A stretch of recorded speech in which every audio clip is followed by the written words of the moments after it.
برادران ملت اسلامی، السلام علیکم ورحمۃ اللہ وبرکاتہ۔ الحمد للہ الحنان المنان الذي خلق الإنسان وعلمه البيان، والصلاة والسلام على رسوله سيد الإنس والجان وعلى آله وأصحابه ذوي الخير والإحسان، أما بعد، فأعوذ بالله من الشيطان الرجيم، بسم الله الرحمن الرحيم۔ ليس البر أن تولوا وجوهكم قبل المشرق والمغرب، ولكن البر من آمن بالله واليوم الآخر والملائكة والكتاب والنبيين وآتى المال على حبه ذوي القربى واليتامى والمساكين وابن السبيل والسائلين وفي الرقاب، وأقام الصلاة وآتى الزكاة والموفون بعهدهم إذا عاهدوا، والصابرين في البأساء والضراء وحين البأس، أولئك الذين صدقوا وأولئك هم المتقون، صدق اللہ العظیم۔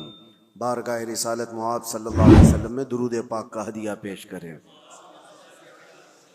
اللہم صل علی سیدنا محمد معدن الجود والکرم وآلہ واصحابہ الکرام وابنہ الکریم وبارک وسلم صلاة دائمة سرمدا ابدا۔ عزیزان گرامی وقار، سب سے پہلی چیز انسان کو جو سیکھنی چاہیے وہ انسانیت ہے۔ انسانیت کیا چیز ہے؟ انسان جو اس کائنات میں آیا ہے اسے اپنی انسانیت معلوم ہو، میں کیوں آیا ہوں، اور اس کے بعد پھر تمام چیزیں ہیں۔ اسی لیے قرآن میں اللہ تعالیٰ فرماتا ہے نیکی صرف اس کا نام نہیں ہے کہ تم اپنا منہ مشرق کی طرف کر لو، مغرب کی طرف کر لو۔ ابھی جو آیت میں نے آپ کے سامنے تلاوت کی ہے سورہ بقرہ کی، رب تعالیٰ فرماتا ہے نیکی صرف اس کا نام نہیں ہے کہ تم پورب کی طرف پچھم کی طرف اپنا چہرہ کر لو، بلکہ نیکی اصل یہ ہے کہ اللہ پر ایمان لاؤ، اس کے فرشتوں پر، اس کے نبیوں پر، اور اس کے بعد رب تعالیٰ فرماتا ہے اپنا مال اللہ کی محبت میں رشتہ داروں کو، مسکینوں کو، یتیموں کو، مسافروں کو دیا کرو۔ ان کے جذبات سمجھنا، یہ انسانیت ہے۔ انسانیت کہتے کسے ہیں؟ انسانیت کہتے ہیں اپنے اندر سے نکل کر کے دوسرے انسانوں کی فیلنگ کو سمجھنا، ورنہ تو پھر وہ سیلفش ہوتا ہے، مطلبی ہوتا ہے، صرف وہ اپنی سہولیات کے لیے دوڑ بھاگ کر رہا ہے تو اسے انسانیت پتہ ہی نہیں ہوتی۔ جیسا کہ آج چل رہا ہے، ہر کوئی جو دوڑ رہا ہے اس کا اپنا ایک ٹارگٹ ہے، اس کا اپنا ایک گول ہے۔ وہ چاہے بڑے سے بڑا نیتا ہو، وہ جہاں تک بھی پہنچ جائے وہ خاموش نہیں ہے، اس سے آگے دوڑ رہا ہے۔ لیکن اس کی دوڑ کے پیچھے ریزن اگر آپ تلاش کریں گے تو یہی ملتا ہے کہ وہ ایک کمفرٹ زندگی چاہتا ہے، ایک آرام دہ زندگی چاہتا ہے، اس کو ایک بڑا بنگلہ چاہیے یا اپنی اولاد کو سیٹ کرنا ہے، صرف اور صرف اپنے حد تک سوچ رہا ہے۔ وہ بندہ کہاں ہے جو دوڑ بھاگ کرتا ہے تو غریبوں کے لیے، مسکینوں کے لیے، یا پھر دوسرے انسانوں کے لیے جی رہا ہو؟ انسانیت اس کو کہتے ہیں۔ وہ بہت خال ہیں، آج بہت کم لوگ ہیں۔ میں نہیں کہتا کہ صفحہ ہستی سے مٹ گئے، بہت کم ہیں۔ انسانیت کے لیے سب سے پہلے اس روئے زمین پر میں آپ کو بتاتا ہوں، قانون کی شکل میں کوئی اگر یہاں انسانوں کے پاس کوئی چیز آئی، دستاویز آئی، تو سب سے پہلے اسلام نے لایا ہے۔ سب سے پہلے اللہ کے حبیب صلی اللہ تعالی علیہ وسلم نے صرف اور صرف نمازوں کی، زکوٰۃ کی، حج کی تبلیغ نہیں فرمائی۔ آپ اگر حضور پاک صلی اللہ تعالی علیہ وسلم کی تعلیمات کا حصہ دیکھیں تو اکثر حصہ یہ انسانیت کے متعلق ہے۔ اور سب سے پہلے آپ کو میں اگر یہ بتاؤں، حضور پاک صلی اللہ علیہ وسلم نے یہ فرمایا وہ شخص مومن ہی نہیں جس کے شر سے، جس کے فتنے سے اس کا پڑوسی محفوظ نہ ہو۔ وہ مومن نہیں ہے۔ دوسری حدیث ہے، اللہ کے حبیب صلی اللہ علیہ وسلم فرماتے ہیں کہ وہ شخص ایمان والا نہیں ہو سکتا کہ پیٹ بھر کر کھا کر سویا ہو اور اس کا پڑوسی بھوکا سو رہا ہو۔ ایک روایت میں ہے کہ جب تم اپنے گھر میں سالن بناؤ تو پانی تھوڑا سا زیادہ کر لو تاکہ تم اپنے پڑوسی کو بھی وہ پہنچا سکو۔ ضروری نہیں کہ پانی والا ہی پہنچائے، اگر تمہاری استطاعت نہیں ہے، تھوڑا سا ہی بنتا ہے، تو یہ ایک مثال دی گئی ہے۔ یہ ہیں دوسروں کے حقوق کے سلسلے میں اسلام کی تبلیغ۔ آپ کو میں بتاؤں، یہ انسانیت ہے، اور جس سے آج دنیا فراموش کر چکی ہے۔ سب کے سب اکثر مطلبی لائف جینا چاہتے ہیں، سیلفش لائف، جس میں صرف اور صرف اس کا اپنا چاہیے۔ اور خاص طور پر یہ بڑے بڑے شہروں کی بات میں اگر کہوں، میٹروپولیٹن سٹیز جو ہیں، بڑے بڑے اپارٹمنٹ میں رہنے والے لوگ، حیرت ہوتی ہے، اسی فلور پہ 25 سال سے لوگ رہ رہے ہیں، لیکن ان کو پتہ ہی نہیں ہے کہ پڑوس میں کون رہتا ہے۔ بلڈنگ میں جنازہ نکل رہا ہوتا ہے اور لوگوں کو پتہ ہی نہیں ہوتا کہ کون مرا آج۔ انسانیت ایسی نہیں تھی پہلے میاں۔ گاؤں کی آج بھی تہذیب ایسی ہے کہ گاؤں کے کسی بھی گھر میں چھوٹی سی بھی بات ہو تو پورے گاؤں والوں کو خبر ہو جاتی ہے اور سب اس کے گھر جمع ہو جاتے ہیں۔ یہ شہروں میں خاص طور پر زندگی انسانیت سے ہٹتی چلی جا رہی ہے۔ سیلفش لائف جینا چاہتا ہے انسان، میں بھلا میری لائف بھلا بس، بلکہ سارے رشتے ناتے سب ختم کر کے دنیا اس کو پوش لائف کہتی ہے۔ کچھ ایسی سوسائٹیز ہیں جہاں پر گیٹ بھی لگا دیے گئے کہ لوگ آنا جانا نہ رکھیں، کوئی آ نہ سکے ہمارے گھر، اور گھر ایسے بنائے جائیں کہ زیادہ طور پر گھر میں کوئی آ کر کے رہ نہ سکے۔ یہ ساری انسانیت سے گری ہوئی حرکات ہیں۔ آؤ مصطفیٰ کریم صلی اللہ تعالیٰ علیہ وسلم کے اس معاشرے میں، حضور کی بارگاہ میں ایک دن کوئی مہمان آیا۔ اللہ کے نبی صلی اللہ تعالیٰ علیہ وسلم نے فرمایا، کوئی ہے میرے صحابہ میں جو میرے اس مہمان کی مہمان نوازی کرے آج؟ کون نہیں کرتا؟ ایک صحابی حضرت طلحہ اٹھتے ہیں، کہتے ہیں یا رسول اللہ میں ان کو گھر لے جاتا ہوں۔ جبکہ گھر کی کیا سچویشن ہے انہیں خبر نہیں ہے۔ ہوتا ایسا ہی نا کہ گھر میں کھانا ہے بھی کہ نہیں ہے پتہ نہیں ہو تو کسی اور کو کیسے لے کے آئیں گے، لیکن اس صحابی نے کہا رسول اللہ کا مہمان ہے، لے کر چلیں گے۔ جب گھر لے کر کے آئے تو آج کی بیویاں نہیں تھی جو کوستی کہ آنے سے پہلے اطلاع تو کر دیتے، دودھ چائے کا انتظام تو کر لیتی۔ یہ جو آج کوستی ہیں نہ، وہ صحابیہ تھی، اپنے شوہر سے کہتی اتفاق ایسا ہے کہ آج ہمارے گھر میں صرف ایک آدمی کے کھانے کی بھر کی چیز موجود ہے، اور وہ لوگ پہلے سے 3 لوگ تھے، شوہر بیوی اور بیٹا، مہمان ایک آیا ہے۔ تو حضرت طلحہ گھبرائے اور کہا صرف ایک آدمی کھا سکتا ہے اور ہم 4 لوگ ہیں، کیا کیا جائے؟ رسول اللہ کا مہمان ہے۔ وہ صورت نہیں ہے کہ یہیں سے باہر سے مصافحہ کر کے بھیج دیا جائے۔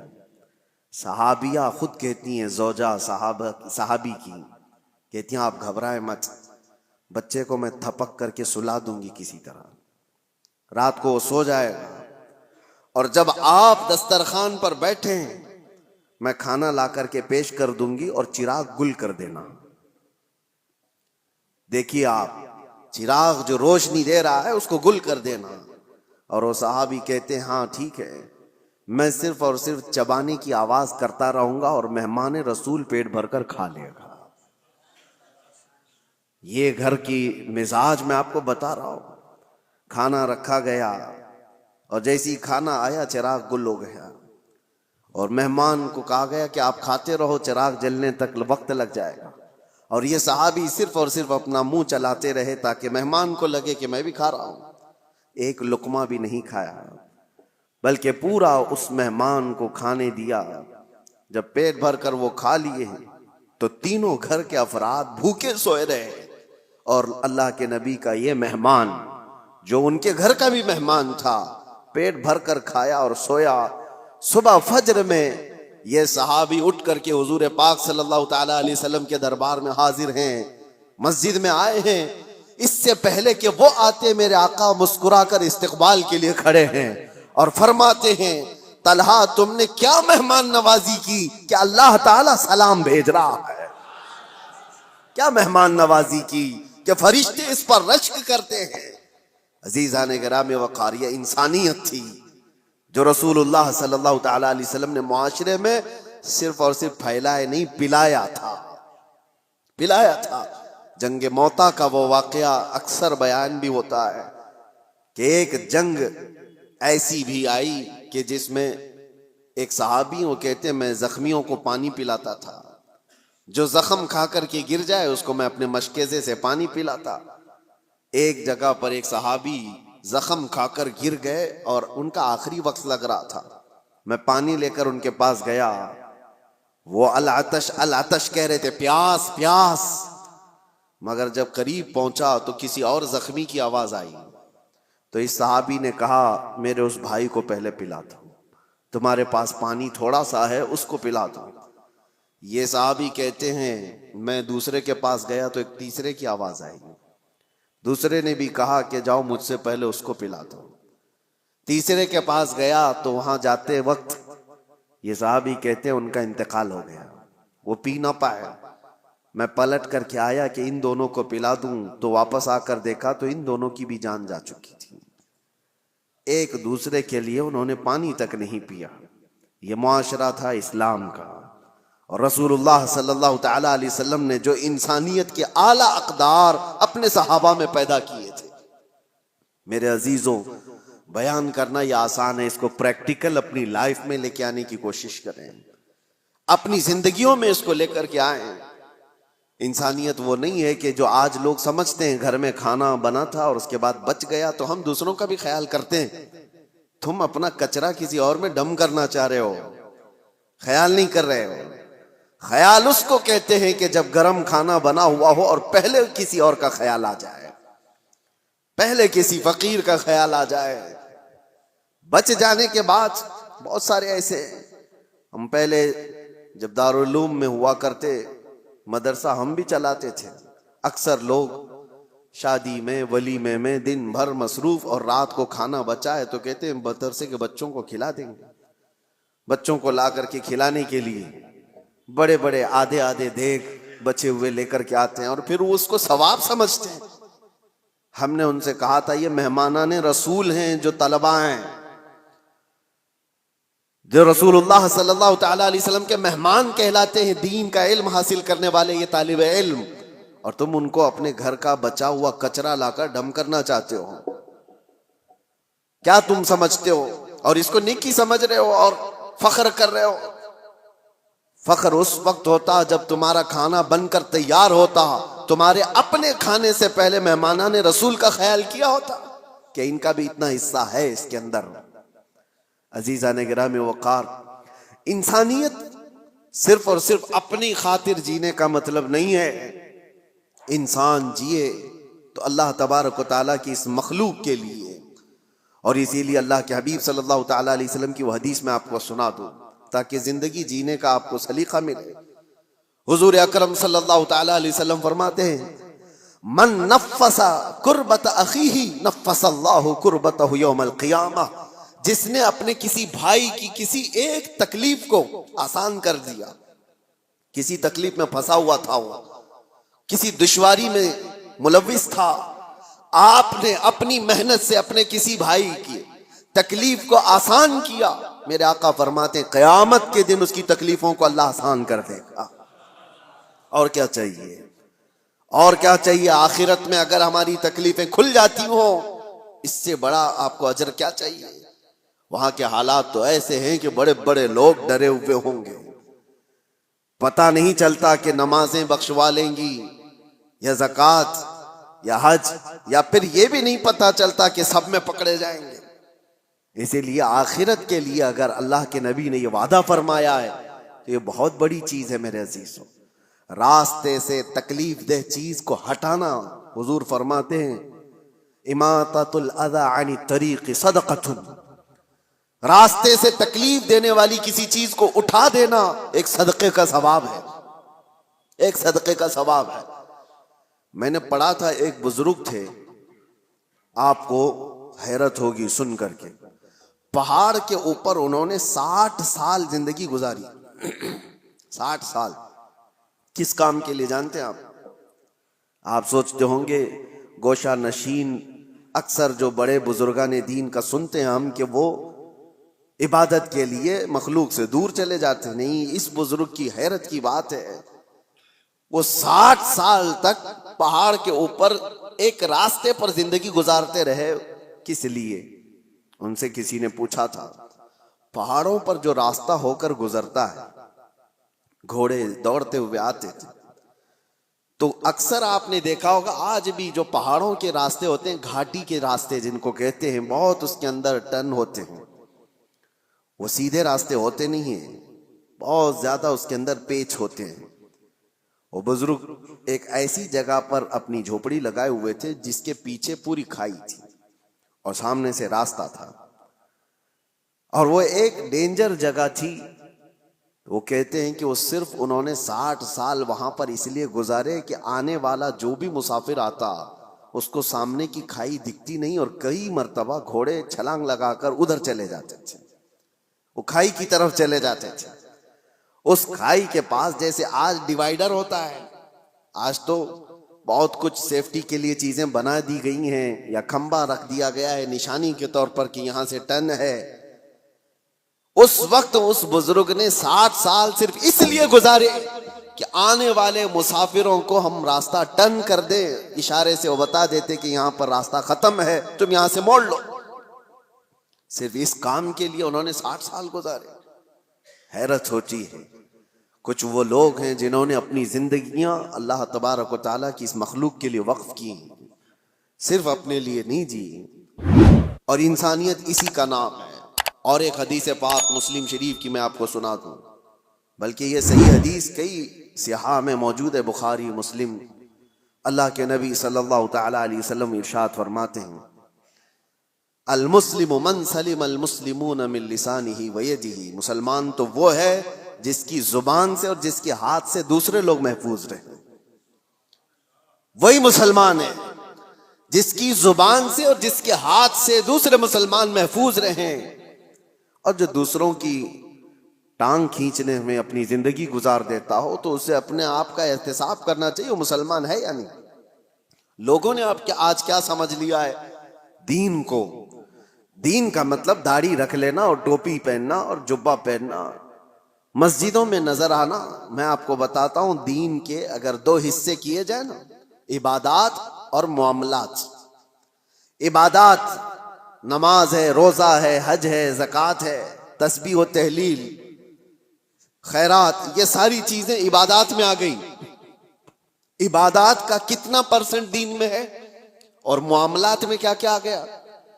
معاملات میں سارے حقوق، ماں باپ کے حقوق، بھائیوں کے حقوق، بہنوں کے حقوق، اولاد کے رائٹس، پڑوسیوں کے رائٹس، استاد شاگرد کے، مالک آقا کے، غلام آقا کے، یہ سارے حقوق، بیوی کے حقوق، شوہر کے حقوق، طلاق، عدت، نکاح، خرید و فروخت، بازاروں کے حقوق، یہ سب چیزیں معاملات میں آ گئے۔ ایک حصہ ہے دین کا عبادات اور ایک حصہ ہے معاملات۔ معاملات اور عبادات دین میں کتنے % ہیں آپ کو پتا ہے؟ عبادات کل ملا کر کے 25% ہے اور معاملات 75% دین میں۔ معاملات 75% ہے اور عبادات 25% ہے۔ اور آج لوگ کیا سمجھتے ہیں؟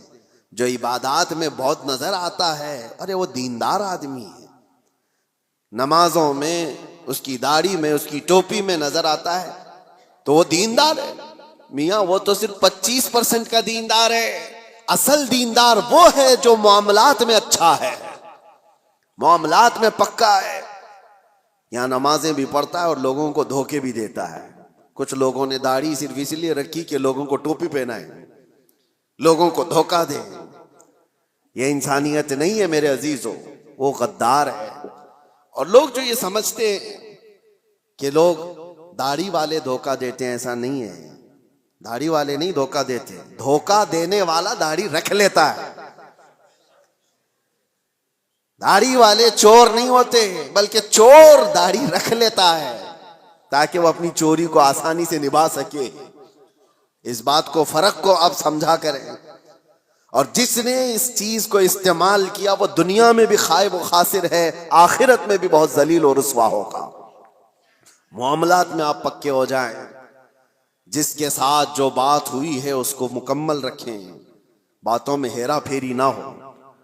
جھوٹ بولنا اور دھوکہ دینا، آج جیسے کہ لوگ معاملات میں شک کرنے لگ گئے کہ مسلمانوں کے ساتھ ڈیل کرنا مشکل ہے، کہ پتہ نہیں ہے کب بھاگ جائے، کب دھوکہ دے دے۔ نہیں میرے عزیزو، اللہ کے نبی صلی اللہ تعالی علیہ وسلم نے وہ معاشرہ بنایا تھا جہاں لوگ فخر کرتے تھے مسلمانوں کے ساتھ تجارت کرنے میں، اس لیے کہ دھوکہ اسلام میں جائز نہیں۔ اور ایک بات میں آپ کو بتا دوں، لوگوں نے یہ محسوس کر لیا ہے کہ صرف مسلمان کو دھوکہ نہیں دینا چاہیے، غیر مسلم کو دے سکتے ہیں۔ اسلام کسی بھی انسان کو دھوکہ دینے کی اجازت نہیں دیتا، چاہے وہ ہندو ہو، کرسچن ہو، یہودی ہو، کسی بھی۔ غش جس کو کہتے ہیں، دھوکہ اسلام میں جائز ہی نہیں۔ کسی صاحب نے ہم سے کہا تھا کہ بغیر ٹکٹ کے میں سفر کر لیتا ہوں۔ کہا کیوں؟ کہا وہ ہماری تھوڑی نہ ہے، وہ تو ان کی ہے، حکومت اس کی ہے، اور وہ تو لوٹ کے کھا ہی رہے ہیں۔ میرے عزیزو، چور اگر چوری کر رہا ہے تو تو برابر کی چوری کرے گا، کسی کی بھی ہو، یہ جائز نہیں ہے۔ اسلام میں غش اور دھوکہ کسی طرح سے جائز نہیں۔ کئی ایسے مسائل ہمارے پاس آتے ہیں، جاب کرنے والے بچے نوکریاں کرتے ہیں کمپنیوں میں، ان کے مالک نان مسلم ہیں، کئی مرتبہ وہ یہ پوچھتے ہیں کیا ہم اپنی کچھ چیزیں ان سے چھپا کر کے حاصل کر سکتے ہیں جبکہ غیر مسلم ہیں؟ نہ، جائز نہیں ہے۔ بلکہ وہاں تمہارے لیے اور بڑی ذمہ داری ہو جاتی ہے، اور بڑی ذمہ داری ہو جاتی ہے۔ صرف تمہارے اس کے ساتھ معاملات ہی نہیں ہے، بلکہ اس وقت تم اسلام کے ریپریزنٹیٹیو ہو، وہ تمہارے ذریعے سے اسلام کو دیکھ رہا ہے۔ انگلینڈ میں ایک مسئلہ ایسا پیش آیا تھا، بس کا ایک کنڈکٹر ٹکٹ دیتے دیتے اٹھنی، جس کو وہاں پر پینی کہا جائے، ہاف پاؤنڈ، ہمارے یہاں کی اٹھنی جس طرح سے ہو، 1 روپے کے 2 حصے، ہاف پاؤنڈ ایک بندے کو زیادہ دے دیا اس نے ٹکٹ میں، ٹکٹ کے بچت میں واپس۔ اور اس کے بعد ہو سکتا ہے غلطی سے اس طرح پیسے آ جاتے ہیں، وہ مسلمان تھا، اس نے رکھ لیا، اور اس کو پتا بھی ہے کہ میرے پاس ہاف پاؤنڈ زیادہ آیا ہے، وہ رکھ لیا۔ سفر تقریباً 1 گھنٹے کا تھا، کئی مرتبہ وہ بندہ سوچتا بھی رہا کہ ہاف پاؤنڈ واپس کر دوں، پھر اس نے دل میں یہ سوچا ہاف پاؤنڈ سے اس کا ہونے والا کیا ہے، یہ تو اچھی سیلری والا ہے، ہاف پاؤنڈ سے اس کا کیا بھلا ہونے والا ہے، میرے پاس رہ گیا تو کون سی بڑی بات، رکھا رہا۔ لیکن میرے عزیزو، ایک بات میں آپ کو یہ بھی بتا دوں، بزرگوں نے فرمایا جس کو حلال کھانے کی عادت ہو، اگر غلطی سے کہیں حرام لقمہ اس کے پاس آ جاتا ہے تو غیب سے اللہ تعالیٰ اس کی حفاظت کا انتظام کرتا ہے۔ ہاں، یہ بات یاد رکھنا، آپ حلال کھانے کے عادی ہیں، کبھی حرام لقمہ آپ کے پاس آ گیا تو آپ کے ہاتھوں میں کپ کپی آ جائے یا آپ کے منہ میں متلی آنے لگ جائے، اللہ حفاظت فرماتا ہے، کوئی ذریعہ پیدا کرتا ہے۔ وہ بندہ ہے 1 گھنٹے کے سفر میں کشمکش میں تھا، اخیر میں اترنے سے پہلے اس نے سوچ لیا ہاف پاؤنڈ سے اس کا کچھ نہیں ہوتا تو میرا کون سا ہوتا ہے، میں کیوں رکھوں، میرے لیے کہاں حلال ہے۔ لے جا کر کے اس کنڈکٹر سے اس نے کہا کہ یہ آپ نے مجھے ٹکٹ سے واپس دینے کے وقت زیادہ دیا تھا، یہ آپ کے پیسے لے لیجیے۔ اس نے رکھ لیا۔ کنڈکٹر نے کہا غلطی سے نہیں دیا تھا، جان بوجھ کے دیا تھا، غلطی سے نہیں دیا تھا، میں جانتا ہوں تو مسلمان ہے، اور میں پچھلے کئی سالوں سے اسلام کو پڑھ رہا ہوں، اس کی امانتوں کو پڑھ رہا ہوں، اور آج میں دیکھنا چاہتا تھا کیا اسلام کا وہ اثر آج بھی باقی ہے، تو نے واپس کر کے اپنے اسلام کا وہ اثر مجھے دکھا دیا۔ میرے عزیزو، آپ صرف یہ نہ سمجھیں کہ معاملات میں صرف آپ ہیں اور سامنے والا ہے، آپ اسلام کے ترجمان ہیں اس وقت، اسلام کے ایمبیسیڈر ہیں آپ اس وقت، اسلام کے ریپریزنٹیٹیو ہیں، میرے آقا کے اخلاق کے علمبردار ہیں۔ دنیا آپ کو دیکھ کر کے اسلام سیکھنا چاہتی ہے، آپ کو دیکھ کر کے اسلام کو سمجھنا چاہتی ہے۔ کتابوں سے پڑھا ہوگا، عمل سے سمجھ جاتے ہیں۔ اس لیے اپنے معاملات کو صحیح کرو۔ جو بات میں عرض کر رہا تھا وہ انسانیت کی، انسانیت اسلام نے جو سکھائی ہے، میں چیلنج کے ساتھ کہتا ہوں پوری کائنات میں اس کا مثیل، اس کی نظیر نہیں لا سکتے، نہیں لا سکتے۔ اللہ کے نبی صلی اللہ تعالی علیہ وسلم نے انسانوں کے احترام کے لیے ہی تو بیان فرمایا۔ اس مکہ میں جہاں بیٹیوں کو مار دیا جاتا تھا، لڑکیوں کو دفن کر دیا جاتا تھا، اللہ کے رسول صلی اللہ تعالی علیہ وسلم نے وہ انقلاب نہیں پیش کیا کہ ایک بیٹی بھی اگر تم نے پال کر کے اس کی شادی کر دی، حضور فرماتے میری شفاعت اس پر واجب ہے، وہ جنت کے لیے میرے پاس آئے۔ بچیوں کے حقوق کو بڑھایا، ماں اور بہنوں کے حقوق کو میرے آقا صلی اللہ تعالی علیہ وسلم نے کیسے بیان فرمایا۔ پہلے بہنوں کے حقوق نہیں دیے جاتے تھے، اور شریعت میں آج ان کا حصہ ہے۔ بہت سارے مسلمان آج مطلب پرست ایسے ہو گئے، مال زیادہ آ گیا، باپ کی طرف سے وراثت ملی تو اس پر ناگ سانپ کی طرح بیٹھ گئے اپنی بہنوں کا حصہ مار کر کے، اور وہ یہ کہتے ہیں بہنوں کی تو ہم نے شادی کر دی تھی نا، اس میں تو لاکھوں خرچہ ہوا تھا۔ ارے وہ کھانا کھلائی ہوئی چیز کو تم انگلی ڈال کر کے الٹی کروانا چاہتے ہو؟ کسی بہن کی شادی کروانا یہ وراثت کی حصوں میں سے اس کو ڈیڈکٹ نہیں کیا جائے گا، وہ تو تمہارا اخلاقی فریضہ تھا جو تم نے ادا کر دیا، وہ تمہاری اخلاقی ذمہ داری تھی جو تم نے ادا کیا۔ بہنوں کا حصہ ماں باپ کی وراثت میں سے جتنا قرآن نے بتایا ہے اتنا دو، ورنہ قیامت کے دن ایک بالشت زمین کے بدلے 7 زمین و آسمان کا توق بنا کر اس کے گلے میں ڈالا جائے گا، وہ اٹھا نہیں پائے گا، اور بہت بڑے عذاب میں مبتلا ہوگا آخرت میں، بہت بڑے عذاب میں۔ تم کتنے دن کے لیے حاصل کر رہے ہو بہنوں کے حقوق مار کر کے؟ لوگ یہ سوچتے ہیں، اور ویسی ہی باپ جب مرا ہوتا ہے تمہاری بھی عمر 40 کے آس پاس ہو رہی ہوتی ہے اکثر۔ بچے کتنے تمہاری زندگی کے؟ 15-20 سال۔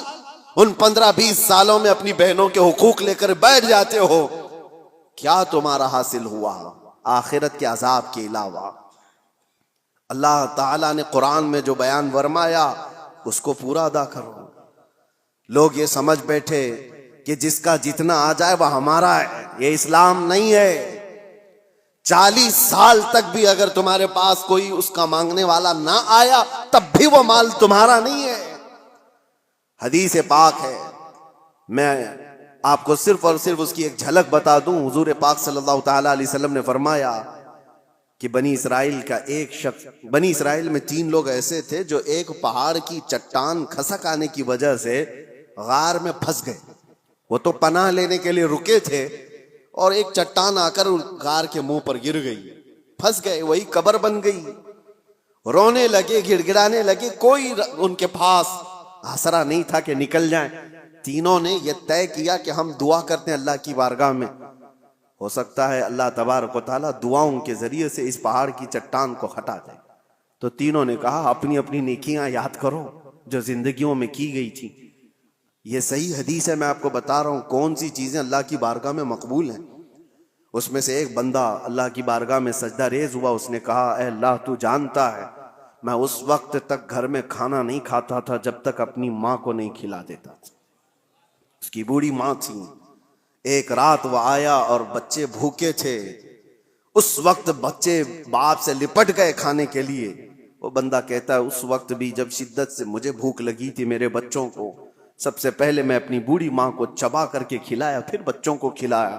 اے رحمان اگر تجھے یہ ادا پسند آئی ہو میری زندگی کی تو اس پہاڑ کی چٹان کو ہٹا دے۔ پہاڑ کی چٹان تھوڑی کھسک گئی، لیکن اتنی نہیں کہ وہ لوگ نکل سکتے۔ دوسرے نے سجدہ کیا اور اللہ کی بارگاہ میں دعا کیا، اے رب العالمین تو بہتر جانتا ہے میں اپنے چچا کی بیٹی کا عاشق تھا اور ہمارے درمیان محبت چلتی تھی۔ ایک دن ایسا آیا کہ سارے لوگ چلے گئے اور ہم دونوں تنہا تھے۔ ایک عاشق اور معشوقہ دونوں کسی جگہ تنہا ہو جائیں تو شیطان تیسرا آ ہی جاتا ہے۔ دونوں کہتے ہم گناہ کا پورا ارادہ کر لیے تھے، کوئی نہیں تھا، مگر میرے اس چچیری بہن نے مجھ سے کہا کہ ڈرو اللہ دیکھ رہا ہے۔ ہم تنہا نہیں ہیں. اور اس دن سے آج تک اے رب العالمین میں نے اپنے جسم کو گناہ کے دھبے لگنے سے بچا رکھا ہے. موقع تھا گناہ کا مگر تیرے خوف سے میں نے گناہ نہیں کیا. اس نیکی کو اس نے وسیلہ بنایا تو چٹان کھسک گئی. تیسرا جو بندہ تھا جو مجھے بیان کرنا ہے آپ کے سامنے, جو میرے ٹاپک ہے, جو ہمارا آج کا عنوان ہے, تیسرا بندہ وہ کہتا ہے کہ اے رب العالمین تو جانتا ہے کہ میں مزدوروں کو اپنے ہاں کام کے لیے رکھتا تھا, کام کراتا تھا, زمینوں کا مالک تھا. ایک مزدور ایسا بھی آیا میری زندگی میں کہ اس کی ماہانہ تنخواہ دی جانی تھی لیکن اس سے پہلے وہ غائب ہو گیا. توجہ, یہ بندہ کہتا ہے اللہ میں اس کی مزدوری کو, اس کی تنخواہ کو رکھ لیا, چاہتا تو کھا لیتا جیسے سارے سیٹ کھا بیٹھتے.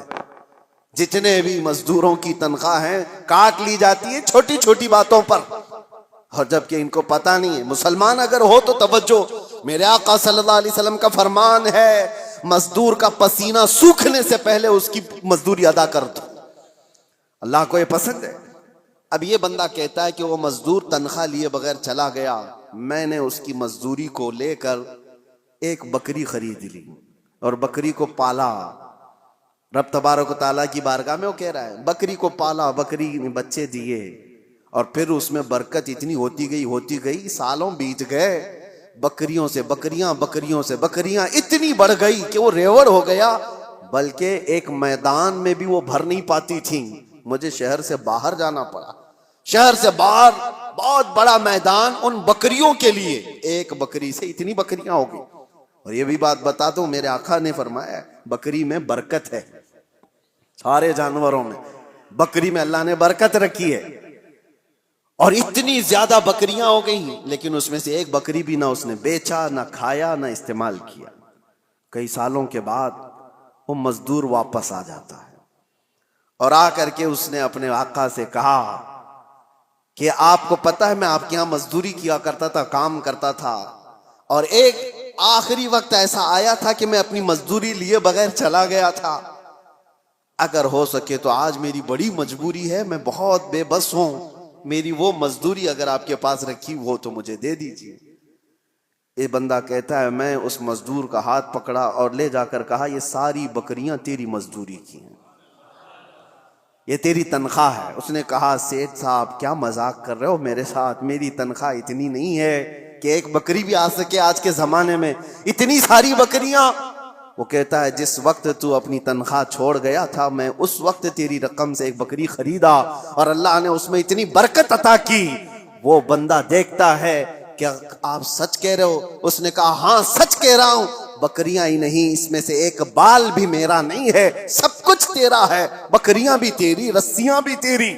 وہ بندہ خوشیوں کے ساتھ ہانکتے ہوئے وہ بکریاں لے کر کے جاتا ہے اور اللہ کی بارگاہ میں کہتا ہے ایسا بندہ میں نے نہیں دیکھا جو اپنے حقوق اور معاملات میں اتنا پکا ہو.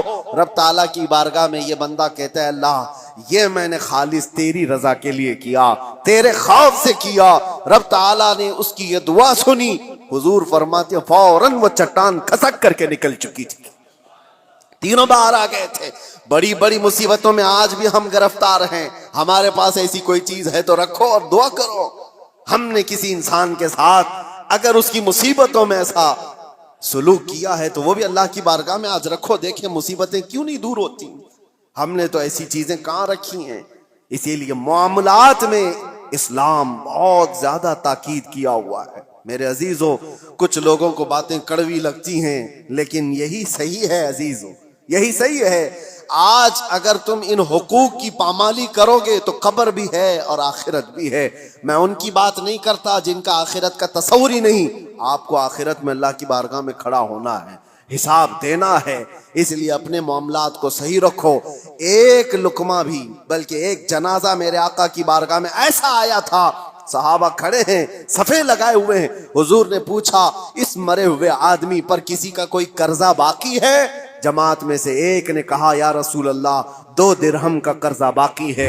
حضور پیچھے آ جاتے ہیں اور کہتے ہیں صلو علی صاحبکم ولا اصلی علیہ, تم چاہو تو اپنے اس ساتھی کی جنازے کی نماز پڑھ لو, میں نہیں پڑھنے والا. اللہ کے نبی نے فرمایا میں اس کی جنازے کی نماز نہیں پڑھوں گا. 2 درہم کا قرضہ باقی تھا بس. ہم تو اس کو بس کہتے ہیں نا تھوڑا سا. اللہ کے نبی نے فرمایا میں اس کی نماز جنازہ نہیں پڑھوں گا.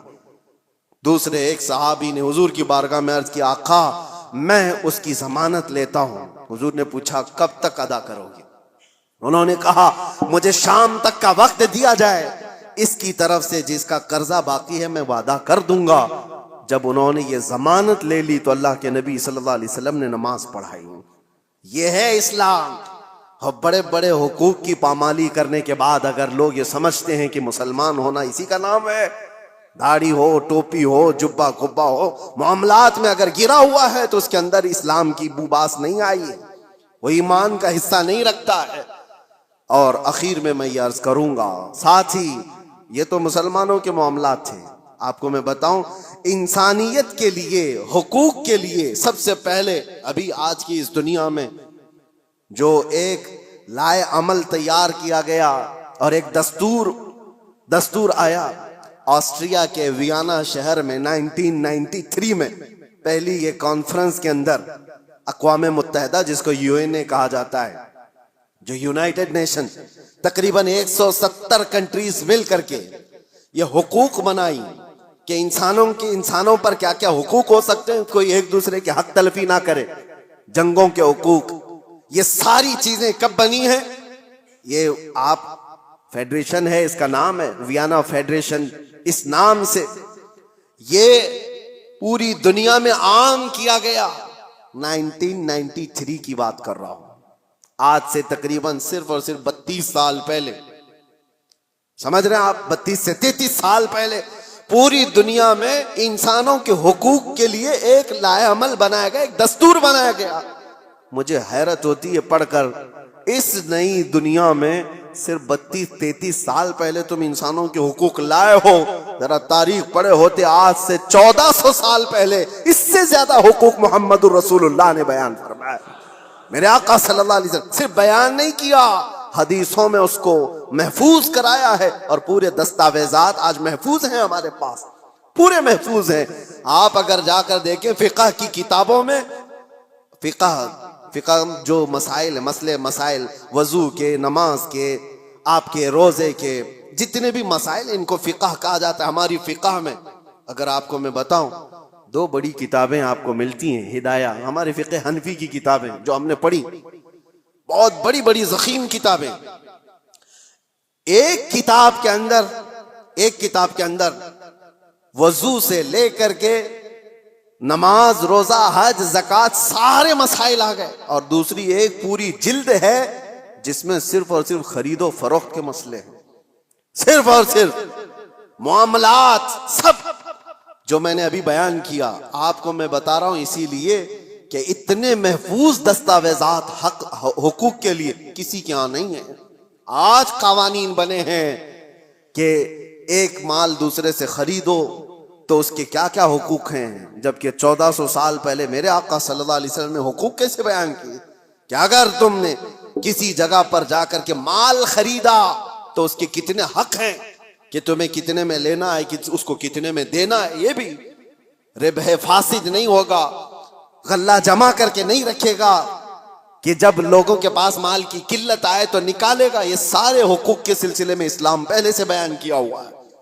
یہاں تک کہ ایک مشہور آپ کو بات بتا دوں, مشہور منگنی کے سلسلے میں آپ لوگ سوچتے ہوں گے یہ منگنی کیا ہوتی ہے, شادی سے پہلے ایک انگیجمنٹ کا جو رسم ہے, اسلام میں اس کا کیا کانسیپٹ ہے, کیا تصور ہے, منگنی کیوں کرتے ہیں؟ اسلام میں ایک مسئلہ ہے, توجہ. کوئی مال میں خریدنے کے لیے گیا, مثال کے طور پر ایک قالین مجھے خریدنی تھی, میں نے صاحب مال سے یعنی دکان والے سے اس کی قیمت لگائی, اس نے کہا یہ 1000 روپے کی. ابھی ہماری بات چیت چل رہی ہے, دوسرے صحابہ آئے اور انہوں نے اس کی بولی لگا دی. حضور فرماتے ہیں یہ جائز نہیں جب تک کہ تمہارا پہلا بھائی بات مکمل نہ کر لے. اپنے بھائی کی بے پر بے جائز نہیں.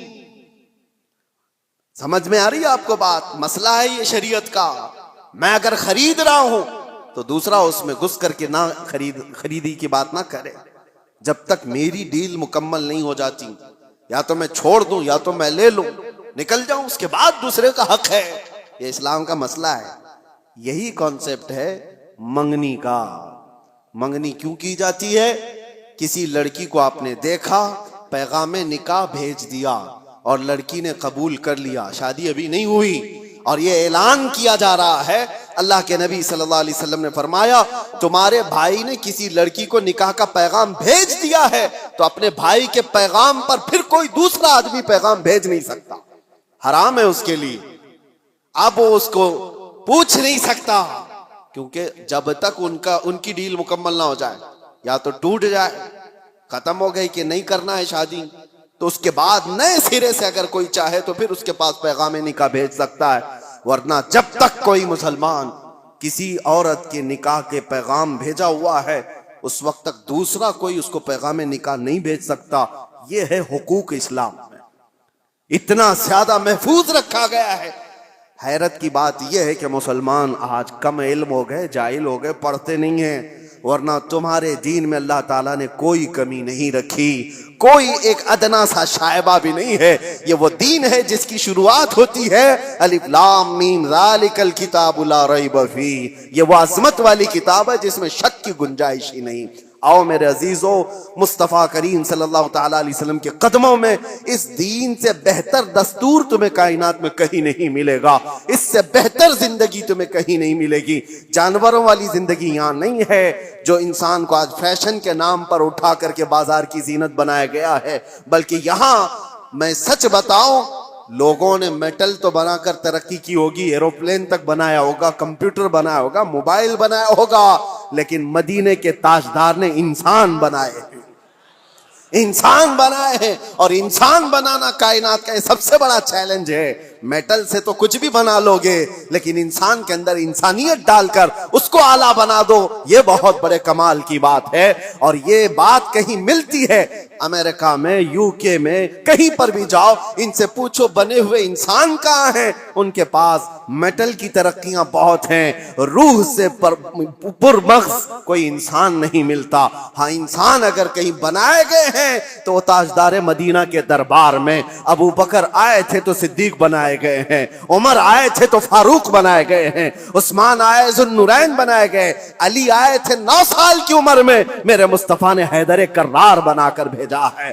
انسان بنائے گئے ہیں. اپنے آپ کو بھی انسان بناؤ تو آؤ میرے مصطفیٰ کریم کے قدموں میں اٹھو، قوت عشق سے ہر پست کو بالا کر دو، دہر میں نام محمد سے اجالا کر دو. وآخر دعوانا الحمدللہ رب العالمین.